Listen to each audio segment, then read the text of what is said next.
Salut les amis, ici on est au parc Josaphat qui se situe en plein centre de Schaerbeek. C'est un des plus beaux parcs de Bruxelles pour moi, je l'adore, c'est pas uniquement parce que c'est celui de ma commune.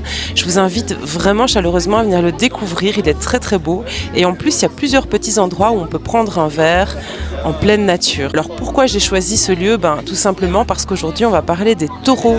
Alors je commence évidemment avec un petit texte poétique sur les taureaux. Taureau, t'es le terreau de nos désirs. En ta terre fertile poussent les arbres robustes. Tu goûtes chaque pistil, chaque nectar, tu dégustes.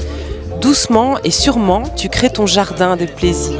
Tôt ou tard, peu importe, toujours, seul le moment présent compte. Ainsi portes-tu ta patte agile sur ce bas monde. À la fois fort et fragile, entêté parfois, dans le fond, tu sais toujours où tu vas. Malgré les ronces, tu fonces, mais toujours à ton aise. Faudrait pas qu'on t'enlève le plaisir de vivre. Boire chaque instant et que chacun t'enivre. Chez toi, on rit, on chante, on se cultive. Taureau, t'es le terreau de nos désirs. T'as le sourire dans le cœur. Et même si, quand la lune s'en mêle, tu changes un peu d'humeur, tu deviens taciturne, c'est pour en revenir encore plus vivace. Après le doute nocturne, le soleil refait surface. Avec gourmandise, tu sais jouer de tes charmes. Après tout, la terre promise, c'est toi qui l'incarne. Eh bien, salut Christiane. Salut Baud. On se retrouve avec quoi pour plonger dans l'univers du taureau entre terre, plaisir et patience. Pourquoi, selon toi, associer autant le taureau à la fertilité, à la patience et à la construction ? Parce qu'en fait, tout simplement, le taureau est un signe de terre. On a 3 signes de terre, on a le taureau, on a la Vierge et on a en dernier lieu le Capricorne. Voilà. Le taureau, c'est le premier signe de terre de l'année. C'est celui qui vient installer le printemps.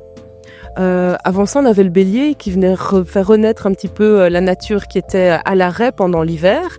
Et le taureau vient installer ce que le bélier a lancé en tant que signe cardinal de début de saison. Le taureau, c'est le signe fixe. La graine rentre dans la terre pour pouvoir justement se nourrir et plus tard créer les racines. Donc c'est vraiment ce symbole-là. Alors la fertilité, il suffit de regarder autour de nous. Comme tu peux le voir ici dans ce beau parc Josaphat, tous les arbres ont revêtu d'ores et déjà leur beau manteau de vert, de verdure. Le vert qui est d'ailleurs une couleur qui peut aussi être associée au taureau. Et donc voilà, c'est fertile. On le voit, la nature sent bon et le soleil revient, il y a des fleurs qui poussent partout. Ça, c'est vraiment l'énergie taureau qui est vraiment à l'opposé d'ailleurs du scorpion qui lui était venu dissoudre toutes les feuilles pour créer l'humus, pour créer justement cette nourriture dans la terre pour que tout puisse renaître à ce moment de l'année. La terre fertile et constructive, c'est ça en fait. Le taureau, c'est le bâtisseur, c'est celui qui va prendre le temps de construire sur le plus long terme. Le bélier, il était rapide, il devait donner l'énergie de vital pour que tout puisse reflamber, renaître. Et le taureau, il installe dans la matière pour que ça puisse être durable, en fait. C'est vraiment ça, l'énergie taureau, ouais. Alors, l'idée du plaisir et de la lenteur est très présente. Doucement et sûrement, déguste, boire chaque instant. Que veux-tu faire ressentir à travers cette approche du temps et des sens ? Alors oui, là tu parles de 2 choses différentes, mais qui sont complémentaires. Prendre le temps pour pouvoir prendre du plaisir. En général, si tu prends pas le temps de bien faire les choses, si par exemple tu décides de cuisiner et que tu te fais un truc vite fait sur le bord de de ta cuisinière, ça va pas être mauvais, tu vas le manger, ça va te nourrir, mais tu n'auras pas pris le temps de créer cette petite magie, ces petits ingrédients qui vont faire que ton plat va vraiment être savoureux. Mais ça, c'est l'énergie totalement taureau. Le taureau va prendre le temps de se faire plaisir, de construire, mais aussi de se faire plaisir. Parce que son but au final, dans sa construction, c'est d'amener du bien-être dans sa vie, en fait. C'est ça les 2 énergies complémentaires du taureau. Tu te reconnais comme taureau ? Alors dites-nous dans les commentaires si vous aussi vous avez l'impression d'avoir ce lien particulier au temps et au plaisir. Je suis toujours intéressée de savoir si vous vous retrouvez là-dedans. Est-ce que vous aimez prendre votre temps? Est-ce que vous aimez prendre du plaisir dans la vie? Généralement, tout le monde aime ça, mais il y en a qui prennent pas le temps, donc finalement, c'est une bonne question. Tu évoques la force tranquille du taureau, capable d'avancer malgré les ronces. Comment le taureau gère-t-il les épreuves dans la vie réelle ? pense que c'est un signe qui est capable de beaucoup de résilience et comme il est ancré dans la terre, en fait, c'est une montagne. Enfin, dans le sens où qui peut vraiment le détrôner de sa position? Personne. Il est ancré. Donc finalement, quand il va être face à une difficulté, c'est avec cette énergie d'ancrage qu'il va réagir face au problème. Il va se dire, ok, pas de souci, on va prendre son temps, encore une fois, et on va voir comment est-ce que les choses peuvent avancer. Alors, généralement, il s'en sort plutôt pas mal avec cette énergie-là, parce qu'il a aussi ce côté un peu têtu, qui fait que ses adversaires potentiels ou les personnes qui vont vouloir lui faire les choses différemment, sur la longueur, ils vont se décourager. Donc, moi j'aime bien les taureaux. Ce sont des personnes sur qui tu peux compter. Parce que quand ils ont une idée en tête, c'est vrai, ils sont têtus, mais ils sont des constructeurs, des bâtisseurs. Et s'ils t'ont donné leur accord pour faire un projet avec eux, par exemple, tu peux être sûr que tu peux compter sur eux. Sur le long terme. Ils feront ce qu'il faut pour que ça fonctionne. Et quand ils s'engagent, en général, ils s'engagent pour longtemps. Et ça, c'est vraiment un vrai bonheur. Comment décris-tu l'importance du lien affectif et du bien-être matériel pour un taureau? Alors, le lien affectif et le bien-être matériel, pour moi, c'est des choses totalement différentes. Donc, on va essayer d'en prendre une à la fois. Donc, déjà, le lien affectif, il faut savoir que le taureau, il est gouverné par Vénus. C'est la planète maîtresse des taureaux. Vénus, ça représente quoi? Ça représente l'amour, les relations, la beauté et l'harmonie, je dirais. L'art aussi, évidemment. Et donc, cette énergie vient colorer le taureau d'une manière très très forte. Donc, l'affection pour un taureau, c'est extrêmement important, puisqu'il est dans cette quête de relation et de durabilité. Donc, qu'est-ce qui fait qu'une relation fonctionne? Cette affection, du coup, qui va pouvoir sacraliser, si tu veux, la relation. Donc, finalement, l'amour durable, ce qui est plutôt positif. Alors, la deuxième chose, tu m'as parlé de l'affection, tu m'as aussi parlé de, rappelle-moi, Le bien-être matériel. le bien-être matériel, voilà. En tant que signe de terre, vénusien de surcroît, c'est un signe qui est fait pour les plaisirs du corps, des sens, de la matière en fait, tout simplement. Donc, inévitablement, la partie matérielle a son importance. Ça ne veut pas pour autant dire que c'est un matérialiste. Il peut se contenter de choses très simples, mais des choses sensuelles, des choses où ces 5 sens vont être sollicités. Que ce soit la vue, le toucher, l'odorat, le goût, tous les sens sont vraiment sollicités chez le taureau. Pour lui, c'est très important de se sentir vivant à travers ces 5 sens et son corps et donc la matérialité. Donc, inévitablement, il va aussi avoir besoin de se sentir rassuré dans son corps. Pour se sentir rassuré, il faut avoir un endroit où tu te sens en sécurité. Donc un endroit à toi. Généralement, les taureaux, ils vont être en quête de ça, de trouver des endroits où ils vont se sentir vraiment maîtres à bord. Donc ils vont peut-être plus facilement avoir envie de posséder une maison. Donc voilà, je dirais pas que c'est nécessairement un signe matérialiste. C'est un signe qui a besoin de ressentir son corps et de ressentir la sécurité que la matière peut apporter. Est-ce que tu voulais aussi casser l'image du taureau trop rigide ou trop matérialiste qu'on entend parfois?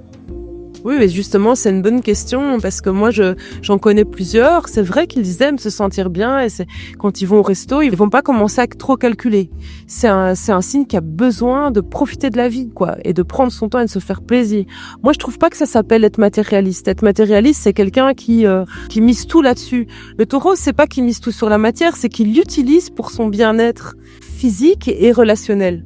Est-ce qu'on peut lui en vouloir de faire ça? Moi, je pense pas. Au contraire, cet ancrage que le taureau nous amène, ça fait pas de lui un matérialiste. Ça fait de lui quelqu'un qui ressent à travers son corps et à travers la relation. C'est beau, en fait.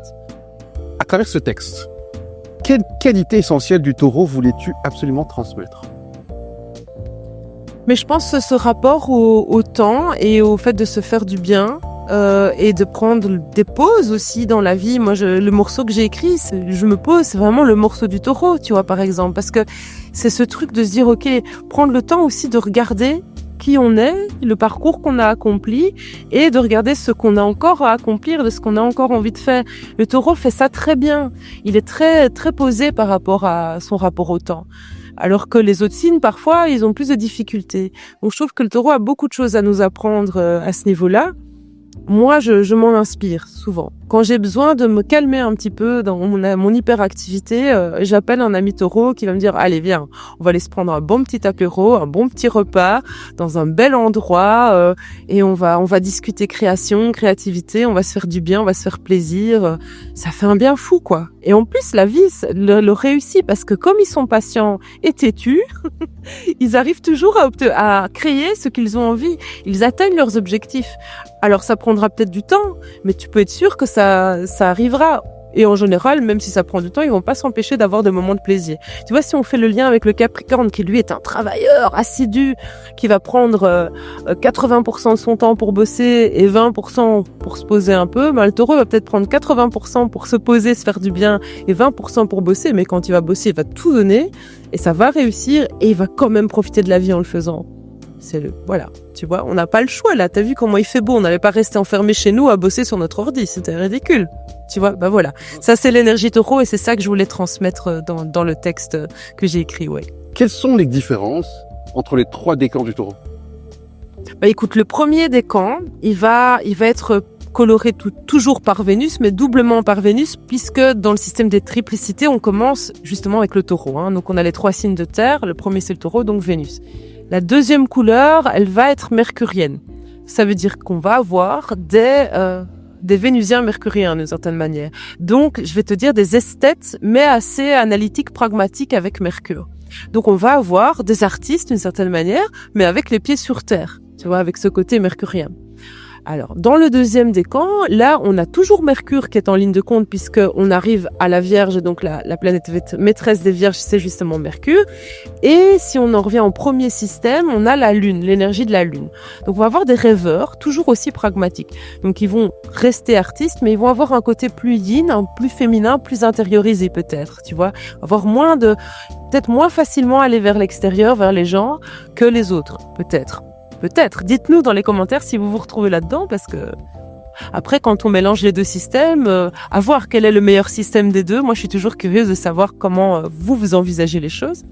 Et alors, le troisième décan, là, on a une double énergie saturnienne. Donc, on se pose pas la question, que ce soit dans le système chaldéen ou dans le système des triplicités, c'est l'énergie de Saturne. Saturne, c'est quoi? C'est l'ambition, c'est la persévérance, c'est le temps. Mais déjà dans le temps, puisque le taureau aime prendre son temps, mais alors là, avec l'ambition, ça nous crée quoi? Des bâtisseurs, des personnes qui prennent le temps de construire et de concrétiser dans la matière. Donc voilà, ça va être un peu les 3 énergies des décans taureau. Merci Créchen pour ce voyage au cœur du taureau. Tu te reconnais dans ce signe? N'hésite pas à partager, à liker, ça fait toujours plaisir aux références. Mais ça nous fait surtout plaisir à nous. Voilà, et laisse un petit commentaire. À bientôt!